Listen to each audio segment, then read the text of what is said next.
សូរិយារះតែពេលថ្ងៃលុងលងរីត្រីត្រូវពងរស្មីនៃទួង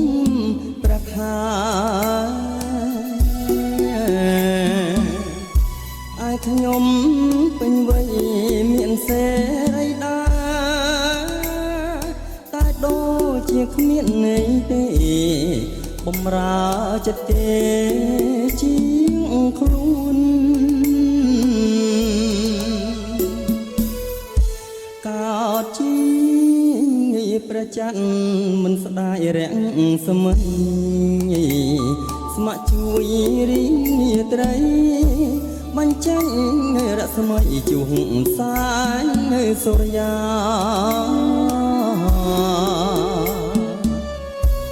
រាក់នៃខ្ញុំរៀមច្បងគ្រួសា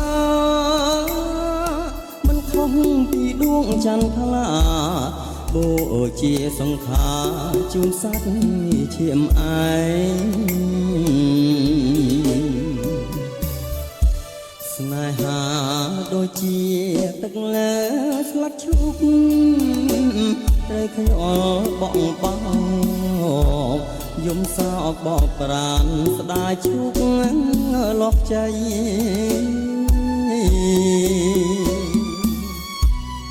បងព្រាត់ពីស្រីតែចិត្តមេត្រីរលាផានដីក៏នៅតែស្នេហ៍បើអូនជាបងតើធ្វើយ៉ាងណាមកខាងស្នេហាមកខាងទៀតគ្រួសារដែលត្រូវដោះស្រាយអូនអើយស្នេហាអ្នកណាមិនស្ដាយឲ្យធ្វើមិនដេចទៅឆោមឆាយស្រែករឿងគ្រួសារមិនទាន់រួចផង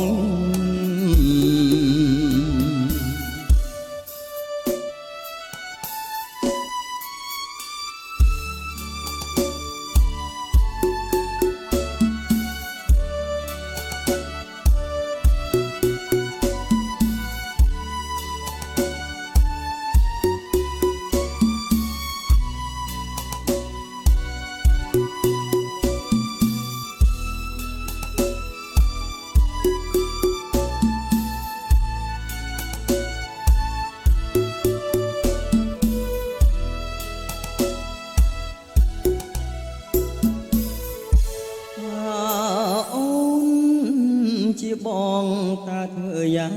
ណាមកខាងស្នេហាមកខាងទៀតគ្រួសារដែលត្រូវដោះស្រាយអូនអើយស្នេហាអ្នកណាមិនស្ដាយឲ្យធ្វើមិនដាច់ទៅឆោមឆា